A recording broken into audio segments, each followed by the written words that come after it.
आज हम संख्या संबंधी प्रतियोगी परीक्षा में पूछने वाले जो हमने पिछला एपिसोड में दिखाया था उसके आगे की कड़ी 12वां नंबर जो इम्पोर्टेंट नोट्स है, इम्पोर्टेंट पॉइंट्स है, वो है किसी ऐसे श्रेणी जिसकी दो क्रमागत पदों का अंतर समान हो तो उसका योग, हम ये लिखा हुआ सूत्र है इससे प्राप्त करते हैं। सम उसका योग बराबर पदों की संख्या अंडर ब्रैकेट प्रथम पद धन अंतिम पद होल डिवाइडेड बाय 2। उदाहरण के तौर पे जैसा कि मैं यहाँ लिख रखा हूँ कि 7 + 10 + 13 + 16 + 19। ध्यान से देखेंगे तो पता चलेगा दो क्रमागत पदों के बीच का अंतर 3 है, अर्थात ये एपी में है। इसको अर्थमेटिक प्रोग्रेशन भी कहते हैं।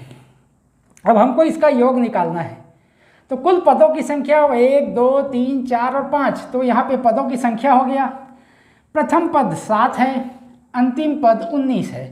तो प्रथम पद धन अंतिम पद। अब इसको सॉल्व करें और टोटल जो मिलता है उसको 2 से डिवाइड करें तो जो मिलेगा वही इसका सम अर्थात योग होगा, जो कि 65 है। अब हम जैसा कि जानते हैं कि अनेक प्रतियोगी परीक्षाओं में रोमन अंक संबंधी प्रश्न भी पूछे जाते हैं, तो इससे संबंधित कुछ महत्वपूर्ण जानकारी है जो यहाँ मैं पॉइंट टू पॉइंट आपको दे रहा हूँ। ये आपको रोमन अंक संबंधी जो भी प्रश्न आपके परीक्षा में पूछा जाएगा उसको हल करने में सुविधा होगी। इसमें 1 को हम एक लाइन से शो करते हैं, एक लाइन से दिखाते हैं। 4 को आई और भी होता है 4 का, 5 को अपन भी लिखते हैं, 6 को भी आई लिखते हैं, 10 को x लिखते हैं, 50 को l लिखते हैं, 100 को c से इंडिकेट करते हैं, 500 को d से इंडिकेट करते हैं और 1000 को m से इंडिकेट करते हैं। अब इससे वैसे ये सब तो आप अपने पिछले क्लासेस में या 6, 7, 5 वगैरह में आप पढ़े ही होंगे, लेकिन फिर भी चूँकि आपको पढ़ा हुआ बहुत दिन हो गया है, भूल गए होंगे, इसलिए रिमाइंड कराया जा रहा है तो जो आपको याद आ जाए। रोमन अंक संबंधी नियम प्रथम, अक्षर I, X, C, M की पुनरावृत्ति 3 से अधिक बार नहीं किया जा सकता। मैं उदाहरण के तौर पे लेते हैं, जैसे अपन x x x लिख रहे हैं तो इसका मतलब है 30, और वैसे ही c लिखते हैं तो इसका मतलब है 200।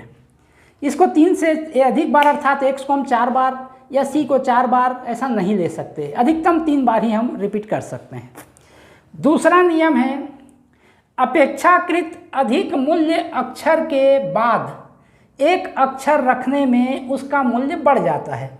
अर्थात सीधा बात है कि एक सिंबल के बाद हम दूसरा सिंबल लिखते हैं तो उसका मूल्य जो है वो बढ़ जाता है। जैसे XIV, x के बाद हमने IV लिखा है, IV का मतलब 4 है और x का होता है 10, तो XIV का मतलब है 10 + 4 = 14।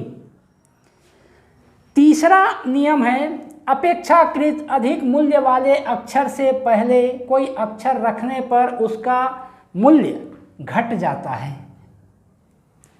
जैसे IX, x के पहले हमने I लिखा या 1 लिखा है, इसका मतलब है 10 में 1 कम अर्थात 10 - 1 = 9।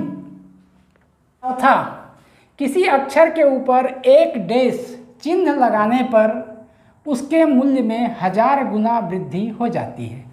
उदाहरण के तौर पे x जिसका मूल्य 10 होता है, ऊपर में जैसे x के ऊपर एक डैश लगा दिया हमने तो इसका मूल्य हो गया 10 × 1000 = 10,000। m के ऊपर एक डैश लगा दें हम तो इसका मूल्य हो गया 1000 × 1000 मतलब 10⁻⁶। और वैसे ही v के ऊपर यदि हमने एक डैश लगा दिया तो इसका मूल्य हो गया 5 × 1000 = 5000। अब अक्सर अनेक प्रतियोगी परीक्षाओं में किसी संख्या के ऊपर कुछ घात लिखा होता है और ये पूछा जाता है कि उसका इकाई का अंक क्या होगा। तो इकाई के अंक संबंधी नियम के लिए भी हमने यहाँ कुछ नियम बनाए हुए हैं। उस नियम को यदि आप याद रखोगे तो आप तत्काल उसमें इकाई का अंक क्या होगा ये बता सकते हो। तो कुछ नियम हैं जो ध्यान से देखें। इकाई का अंक निकालना। नियम पहला, किसी संख्या का इकाई का अंक 0, 1, 5 या 6 में से कोई एक हो तो उस संख्या का घात कुछ भी क्यों न हो, सरल करने पर इकाई का अंक अपरिवर्तित रहता है। उदाहरण के तौर पे 125 का पावर यदि 32 है तो इसको सॉल्व करने पर हमको जो मिलेगा उसका इकाई का अंक 5 ही होगा। वैसे ही 146 रेज़ टू द पावर 72 है, यदि इसको हम सिंप्लीफाई करें तो इसका जो इकाई का अंक है वो 6 ही होगा। नियम नंबर 2, चूँकि प्रत्येक संख्या के 5वां, 9वां, 13वां, 17वां आदि घात की इकाई का अंक स्वयं संख्या की इकाई का अंक ही होता है, अर्थात यदि इस टाइप की कोई संख्या हो तो उसका इकाई का अंक जो होगा उसी को हमको आंसर में लिखना है। जैसे उदाहरण पे ले लें हम, उदाहरण 1 3, 4, 5, 7 whole raise to the power 153। इसमें इकाई का अंक 7 ही होगा, क्योंकि इस अंक का पहला अंक जो है वो 7 ही है। हालांकि ये जो मैं इस वीडियो में आपको बता रहा हूँ वो आप लोअर क्लासेस में पढ़ चुके होंगे, जैसे 7, 6, 8th स्टैंडर्ड में, लेकिन आप इन सभी नियमों को भूल चुके होंगे और इन सभी नियमों पर आधारित विभिन्न प्रकार के प्रश्न प्रतियोगी परीक्षाओं में पूछे जाते हैं और आप सही समय पे नियम ज्ञात न होने के कारण उसका उत्तर नहीं दे पाते हैं। इसी बात को ध्यान में रखकर मैं एक एक करके सारे पुराने नियमों को याद करा रहा हूँ, इसका मतलब रिमाइंड करा रहा हूँ, ताकि आप इस प्रकार के प्रश्न को हल कर सकें। इसी कड़ी में आगे अपन अभाज्य गुणनखंडों की संख्या कैसे ज्ञात करेंगे ये जानते हैं। इससे संबंधित 2 नियम हैं।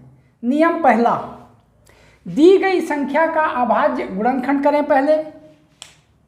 उसके बाद दूसरा है, यदि संख्या का घात दिया हो तो अभाज्य गुणनखंड की संख्या में घात से गुणा करें और उसके बाद फिर उन सभी को टोटल करके कुल कितने अभाज्य संख्या होंगे आप निकाल सकते हैं। उदाहरण के लिए ले लेते हैं ताकि आपको समझ में आ जाए। सपोज यहाँ पे हमको दिया है 30 raise to the power 7 means 30 का घात 7 गुणित 22 का घात 5 गुणित 34 का घात 11। अब 30 को हम प्राइम फैक्टर में तोड़ें तो ये होगा 2 × 3 × 5 whole raise to the power 7। अब 22 को प्राइम फैक्टर में तोड़ें तो ये हो जाएगा 2 × 11। इसी प्रकार 34 को यदि प्राइम फैक्टर में अपन तोड़ें तो 2 × 17। अब कुल अभाज्य संख्याओं की संख्या हमको निकालना है। तो कैसे निकालें? यहाँ पे अभाज्य गुणनखंडों की संख्या 1, 2, 3 है। 3 को 7 से मल्टीप्लाई करो तो 3 × 7 प्लस यहाँ 1 और 2 2 है और उसका पावर 5 है, अर्थात 2 × 5 प्लस यहाँ पे 2 × 17 मीन्स 2 है और उसका पावर 11 है, तो 2 × 11। इन सब को मल्टीप्लाई करके प्लस करो तो जो नंबर आएगा वही अभाज्य संख्या का कुल संख्या होगा।